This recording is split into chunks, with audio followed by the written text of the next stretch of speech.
애정 결핍이라고 하는 병이 있습니다. 애정 결핍에 걸린 사람의 특징이 몇 가지가 있는데, 첫째는 손톱을 자꾸 물어 뜯는 겁니다.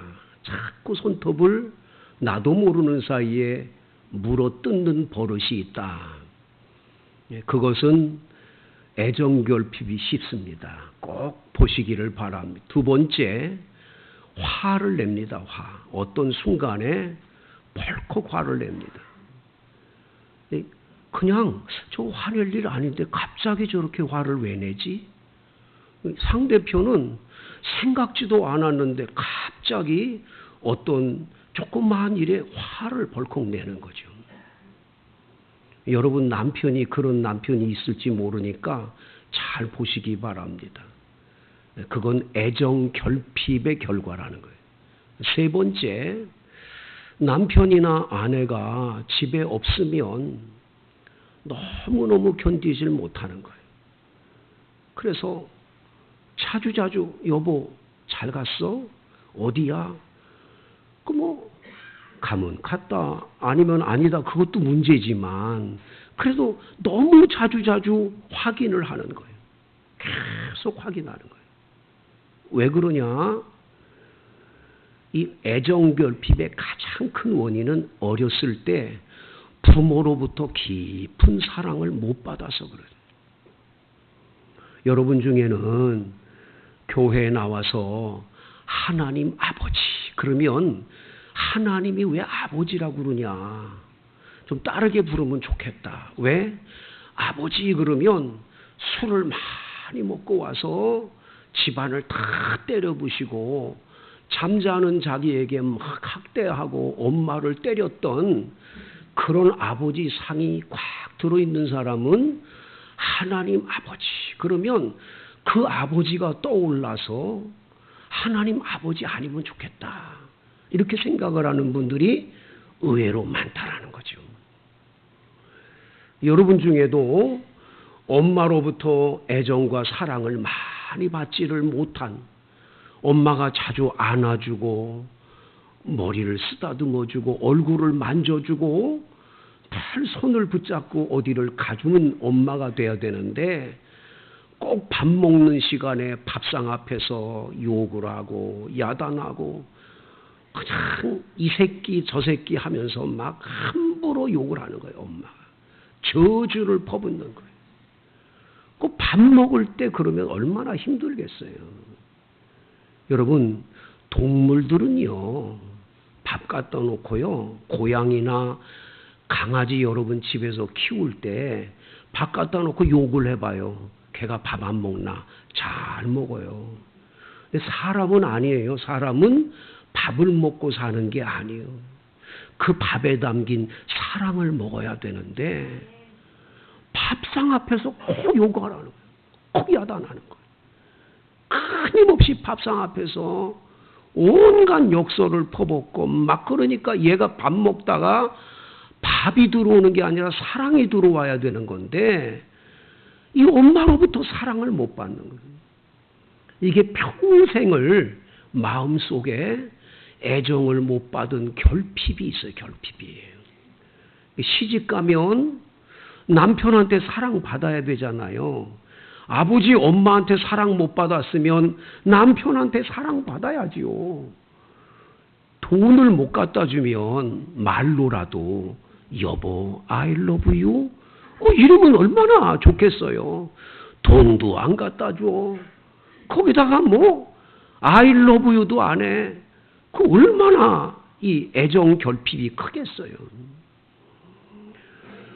반면에 부모로부터는 많은 사랑을 받았는데 학교에 가서 선생님으로부터 너무 큰 학대를 받은 학생들이 있어요.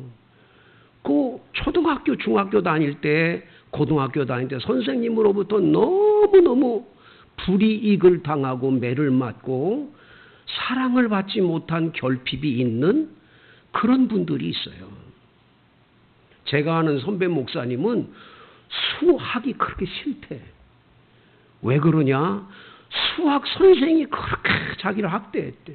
온갖 욕설을 하고 너무너무 괴로우니까 수하기 싫어.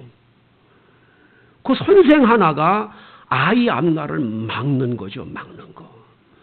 친구들로부터 사랑을 많이 받고 학교 생활하는 그런 학생들이 있는가 반면에 친구들로부터 왕따를 당하고 친구들로부터 끊임없이 매를 맞고 사랑을 못 받은 그 결핍증에 시달리는 그런 분도 많거든요.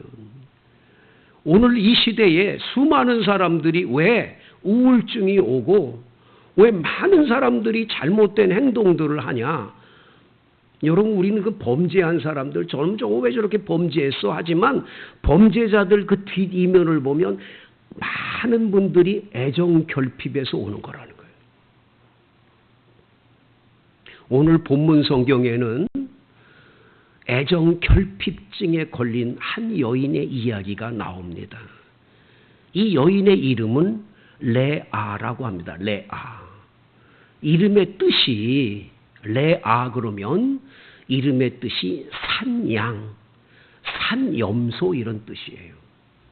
아주 뭐 사슴이라든지 그 이쁜 이름을 주면 얼마나 좋겠어요. 그 산양, 그 들에서 막 키우는 양, 그리고 산염소, 그것도 산의 암소래 암소, 산에 사는 암소, 들암소를 말하는 거죠. 그 뜻이 집에서 키우는 암소가 아닌 들에서 자라는 그냥 막 자라는 그런 암소라는 뜻의 이름이 레아입니다. 레아. 이 아버지가 이 딸을 사랑하지 않았어요. 사랑하지 않았다는 그 결과물을 오늘 성경에서 보여줘요. 그게 뭡니까? 야곱이란 사람이 이 집에 와서 사는데 한 달 정도 살았어요. 오늘 15절에 보니까 라반이 가만 보니까 한 달 동안 일하는 걸 보니까 야곱이 너무 성실한 거야. 얘가 하나가 우리 집에 들어와서 이게 복덩어리야. 요 얘를 붙잡아야 돼. 그래야 우리 집이 잘 될 것 같아. 그러니까 아예 갑을 관계를 만들려고 야곱아, 네가 어떻게 우리 집에서 공짜로 일하니? 나 너한테 삭슬 줄게. 내가 뭘 주면 좋을까? 여러분, 삼촌과 조카 사이니까 그냥 같은 식구로 살면 괜찮은데 이게 갑을 관계가 돼가지고 여러분 일꾼으로 부리면서 삭슬 주기 시작하면 이거 굉장히 가족 관계가 없어지고 되는 거잖아요. 여러분 이것부터 시작하면서 둘 사이가 갑을 관계가 되고 전혀 가족 관계는 끊어지게 되는데 라반은 이걸 생각한 거예요. 이렇게 해서 저 아이를 내가 우리 집에 일꾼으로 부려야 되겠다.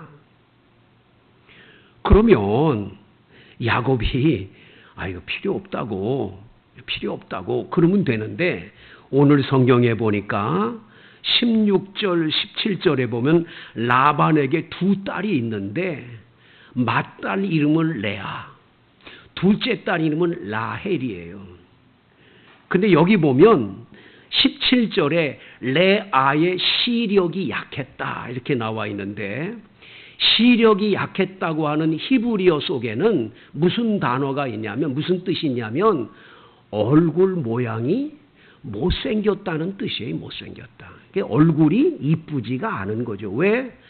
그 다음 것에 보면 라헬은 곱고 아립다우니 이렇게 나온 걸 보세요. 그러면 곱고 아립답다라고 하는 둘째 딸하고 첫째 딸은 시력이 약했다라고 하는 뜻은 비교가 되는 거잖아요. 맏딸은 못생긴 거예요. 둘째 딸은 곱고 아립다운 거예요. 그러니까 이 야곱이 그 둘째 딸인 라헬을 사랑해요. 그래서 삼촌 나한테 뭐 삭슬 줄 건 없으시고 둘째 딸 라헬을 나에게 아내로 삼도록 내게 주세요. 내가 7년 동안 삼촌을 위해서 내가 일하겠습니다. 성경학자들이 계산을 해보니까 7년간 삭슬 안 받고 일을 했다는 건 지참금으로 남의 아내를 데리고 오기 위해서 처가댁에 지참금을 가지고 가잖아요. 그 일반적인 지참금의 2배나 되는 만큼의 일을 하는 거예요. 7년 동안을 그렇게 봉사하는 거죠. 라반은 얼마나 행복해요. 그러자 너에게 주겠다. 일해라. 일을 합니다. 오늘 성경에 야곱이 라헬을 얼마나 사랑했는지 20절을 읽어봅니다. 시작. 야곱이 라헬을 위하여 7년 동안 라반을 섬겼으나 그를 사랑하는 까닭에 7년을 며칠같이 여겼더라. 군대 간 군인들이 하는 일 가운데 하나가 뭐죠? 이제 상병을 달면 내가 제대할 날짜를 짝대기를 그어가면서 모자에다가 짝대기를 그어요. 이렇게. 그러면서 제대할 날짜를 손꼽아 기다리잖아요. 이 야곱은 라헬을 얼마나 뜨겁게 사랑했는지 7년이 그냥 며칠처럼 그냥 지나간 거예요. 얼마나 기다리고 기다렸는지 그냥 그날이 금방 온 거예요. 드디어 야곱이 라반에게 내 기한이 찼으니까 라헬을 내게 줘서 아내로 삼게 해달라고 해서 라반이 이제 잔치를 베풀었습니다. 이 동네 잔치를 배설해서 이제 혼인잔치를 하게 되는 거죠. 혼인잔치를 하는 그날 밤입니다. 7년을 손꼽아 기다리던 그날 밤, 첫날 밤. 오늘 성경은 23절에 이렇게 기록되어 있습니다. 저녁에 그의 딸 레아를 야곱에게로 데려가매 야곱이 그에게로 들어가니라. 누구를 지금 바라보고 7년을 지냈어요? 라헬, 뜨겁게 사랑하는 라헬을 결혼하기 위해서 그렇게 기다렸는데 첫날 밤에 라헬을 데리고 들어간 게 아니라 레아를 들어가도록 이 삼촌이 이렇게 만들었다는 거예요. 25절 야곱이 아침에 보니 레아라. 아침에 일어나 보니까 옆에 누워있는 여인이 그렇게 사랑했던 여인 라헬이 아니고 레아요, 레아.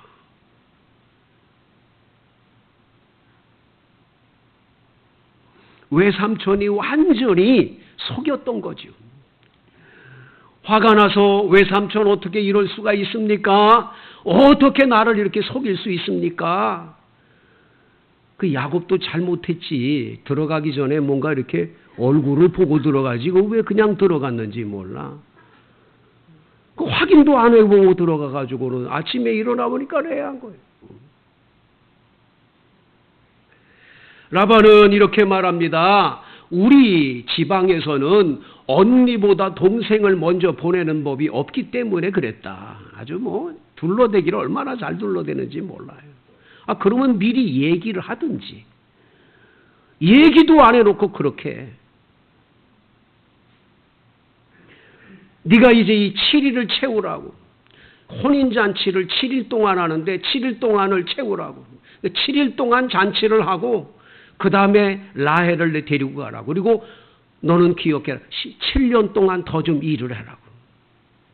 도합 14년을 일하게 해요. 아주 라반이 아주 간교하기 그지가 없고 이 아버지를 속여가지고 축복을 가로챈 야곱이가 사기를 당하는데 자기가 사기친 것보다 더한 것을 당하는 거예요 지금. 그래서 14년을 라헬을 위해 일하는 광경을 보게 되지요. 근데 여러분, 오늘 성경에서 기가 막힌 말씀이 30절에 나와 있거든요. 한번 읽어보겠습니다. 시작. 야곱이 또한 라헬에게로 들어갔고 그가 레아보다 라헬을 더 사랑하여 다시 7년 동안 라반을 섬겼더라. 이 성경 구절을 읽다 보면 레아가 얼마나 불행했을까. 태어나자마자 이름조차도 들암소, 산양 이런 뜻의 레아로 이름을 붙이고 성인이 돼서 결혼을 할 때쯤 되면 뭔가 딸에게 의논도 하고 어떻게 할까를 얘기해야 되잖아요. 어떻게 짐짝처럼 남에게 막 주는 그런 딸이 됩니까? 이거 하나를 봐도 라반은 그 딸 레아를 사랑하지 않았던 게 분명하죠. 어떻게 둘째 딸하고 결혼하게 되는, 그래서 모든 동네 잔치를 배설하고는 세상에 자기를 들여다 보냅니까? 그 레아 편에서 보면 기가 막힌 거 아니에요? 어떻게 이럴 수가 있어요? 그런데 더 기가 막힌 건, 나 아버지로부터 그런 이 학대를 받고 사랑을 못 받았으면 남편한테 사랑을 받아야 되잖아요. 그런데 남편이란 사람이 자기는 천덕꾸덕처럼 여기고 자기 여동생을 결혼해놓고는 그 여동생만 사랑하니 이 레아는 뭡니까? 이 레아처럼 불행한 게 어디 있습니까? 세상에 이런 불합리함이 어디 있어요? 똑같은 배에서 나온 딸인데, 똑같은 여인인데, 똑같은 아내인데 이런 불합리가 어디 있습니까? 그런데 여러분, 참 놀라운 건 신앙의 눈으로 보면 참 그 다음 절이 그렇게 은혜가 되는 거예요. 31절이에요. 31절. 다 같이 읽어봐요. 시작. 여호와께서 레아가 사랑받지 못함을 보시고 그의 태를 여셨으나 라헬은 자식이 없었더라. 놀라운 반전이잖아요. 인간 편으로 볼 땐 이렇게 박복한 여인이 없어요.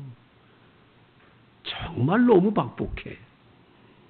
부모 사랑도 못 받았고 남편 사랑도 못 받고, 이게 무슨 천덕꾸러기 같은 신세예요. 그런데 참 놀랍잖아요. 그가 사랑받지 못함을 하나님이 보시고, 할렐루야, 하나님이 보시고 하나님이 이 레아의 편이 되어주시는 거예요. 레아의 태를 여줘주시는 거예요. 남편으로부터 사랑 많이 받는 라헬은 아기가 없지만 레아에게는 아기를 낳는 은혜를 베풀어 주시는 거예요. 얼마나 이게 감사해요. 레아는요, 첫 아들을 낳았거든요. 32절. 레아가 임신하여 아들을 낳고 그 이름을 루우벤이라고 말합니다. 루우. 벤은 아들이고 루우라는 건 보다. 보라 아들이다. 보라 아들이다. 아들이 태어나자면 보라 아들이 태어났다. 여호와께서 나의 괴로움을 돌보시고 이 아들을 주었단 말이에요. 그러니까 이제는 내 남편이 나를 사랑하게 될 거다, 이렇게 기대를 했어요.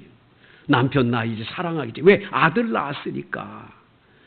이제 우리 남편 나 사랑할 거야. 그런데 웬걸이요? 사랑은커녕 계속 라헬만 좋아하지 자기한테는 오는 법이 별로 없어요.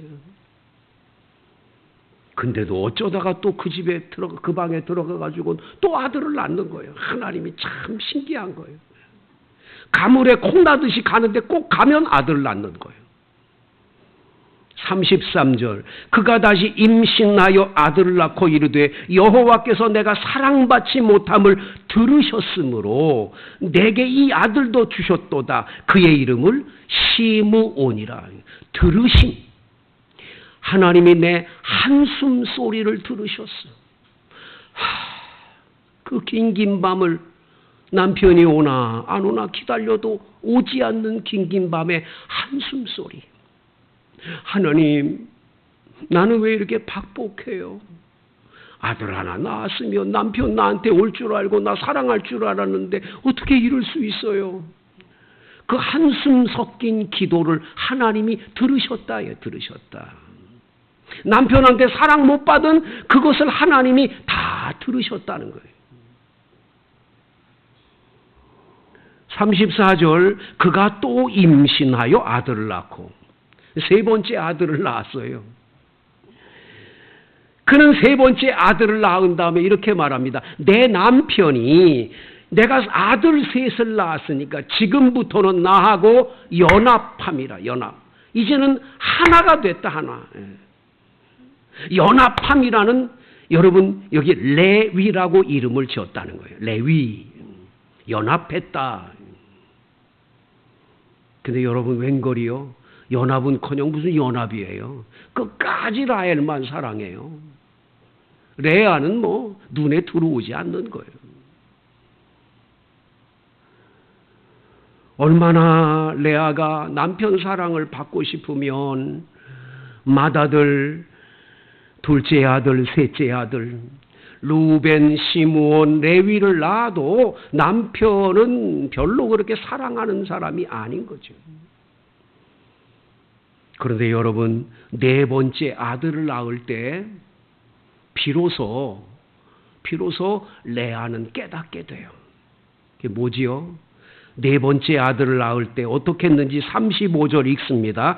그가 또 임신하여 아들을 낳고 이르되 내가 이제는 여호와를 찬송하리로다 하고 이로 말미암아 그가 그의 이름을 유다라 하였고 그의 출산이 멈추었더라.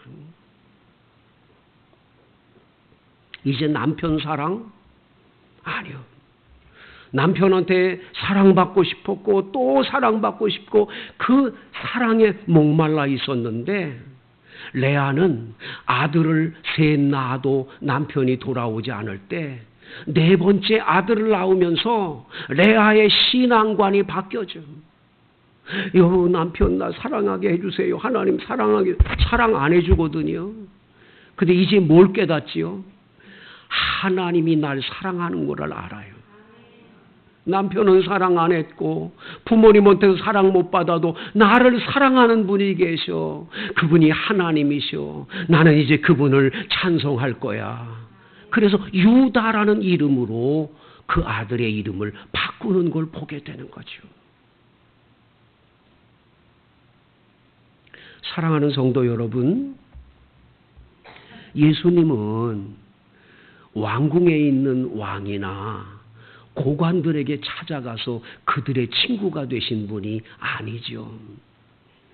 우리가 예수를 믿으면서 얼마나 행복한 건 뭐냐면 난 놓고 기억자도 모르는 저 갈릴리 바다의 어부들을 제자 삼으시고 가난한 자, 소외된 자, 병든 자, 불쌍한 자에게 찾아가서 예수님은 언제나 그들의 친구가 되어주시고 그들에게 복음을 선포해 주셔서 복된 소식을 선포해서 그들의 가난에서 벗어나게 하시고 질병에서 떠나가게 하시고 그들을 사랑해 주신 분이 예수님 아니십니까?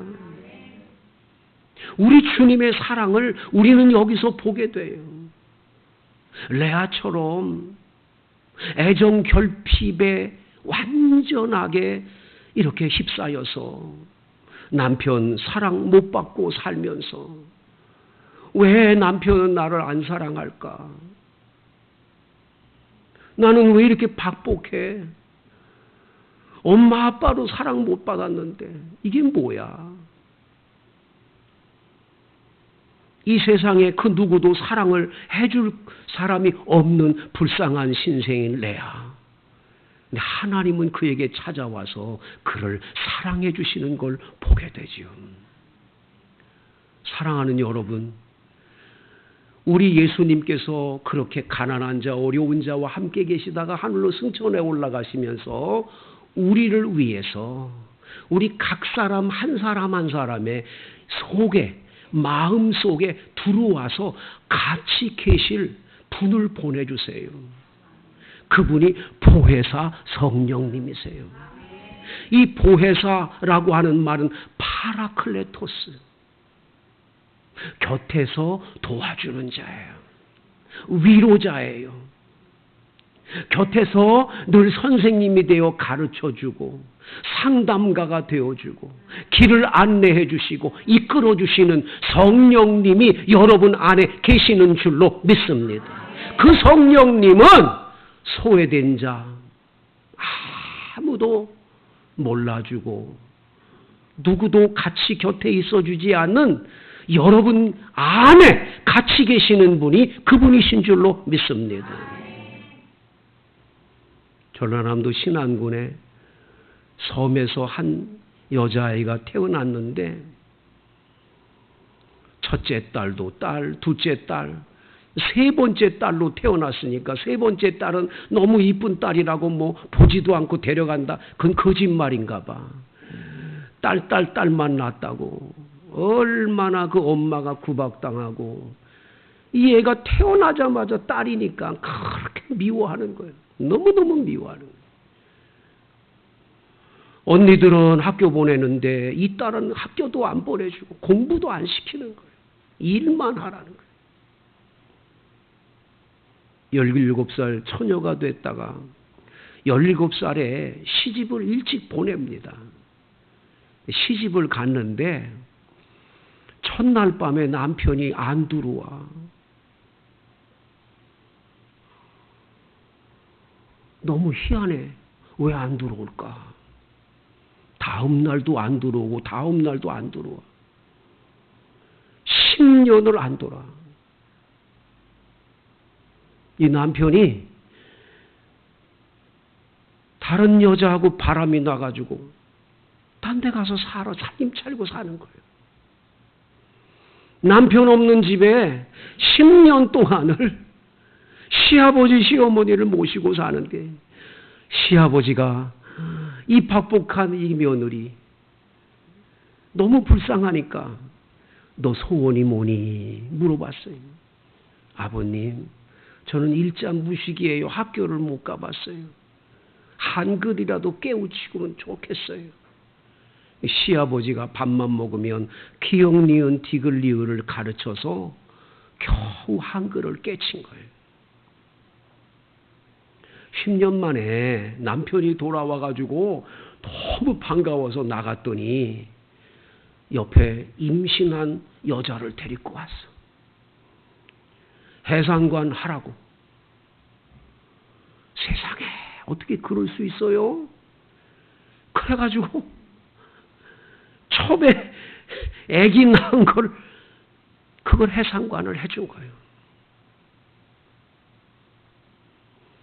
남편이 그 여자가 아기가 크니까 이제 다시 돌아갈 때 여보 나도 조강지처 아니요. 어찌 이럴 수가 있냐고.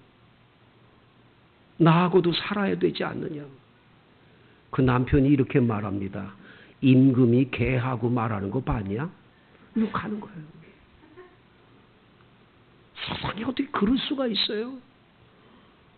정말 불행해도 너무 불행한 거예요. 태어날 때부터 그저 부모 사랑 못 받고 남편 사랑도 못 받고 어떻게 인생에 이렇게 박복해요? 그렇게 그래도 시아버님 사랑받고 살아서 살았는데 시아버님도 돌아가세요. 돌아가고 나니까 갈 길이 없어서 친정 오빠가 목포에서 살아서 목포에 가가지고 친정 오빠 집에서 얹혀 살면서 삭바느질로 살아요. 어느 날 바느질을 하는데 어떤 한 여자분이 와가지고 예수 믿으세요. 예수 믿으면 행복해집니다. 불행이 바뀌어집니다. 이제 한이 맺혀 있던 이 여자분이 다 그 사람한테 내가 이렇게 박복한 사람이다. 나도 그 예수를 믿으면 행복해지냐 그랬더니 당연하다고. 예수 믿으면 행복해진다. 그날부터 교회를 나가기 시작하는데 예배 시간마다 눈물이 나는 거예요. 하나님이 나를 사랑한다는 거예요. 아무도 사랑 안 하는데 나는 사랑하는 거예요. 그 사랑이 너무 목말라서 그냥 철야기도하고 기도하다 성령 충만함을 받았어요. 그 학교에서 그 교회에서 이분은 전도사 돼야 된다고 신학교 보내가지고 공부를 해서 신학교에 공부 끝내고 전도사가 돼서 자기의 고향 섬인 증도에 와서 교회를 개척하기 시작해서 그 신안에 1004개의 섬이 있어. 천사의 섬이라고 그곳을 다니면서 전도를 하고 복음 전해서 많은 영혼을 구원한 문중경 전도사님이 되시는 거예요. 여러분, 사랑 못 받는다고요? 나는 왜 이렇게 가난하고 나는 왜 신세가 이러냐고요? 여러분, 아닙니다. 하나님은 여러분을 사랑하십니다. 성령님은 여러분과 언제나 함께 하십니다. 그 주님과 함께 복된 인생 걷기를 축복합니다. 우리 다 같이 주님 앞에 간절하게 소리내서 아버지, 내 가정, 내 삶, 내 인생, 아버지 사랑만 믿고 삽니다. 주님의 은혜가 아니면 난 살 수가 없어요. 이 시간 기도할 때 주께서 여러분의 기도에 응답을 주실 줄로 믿습니다.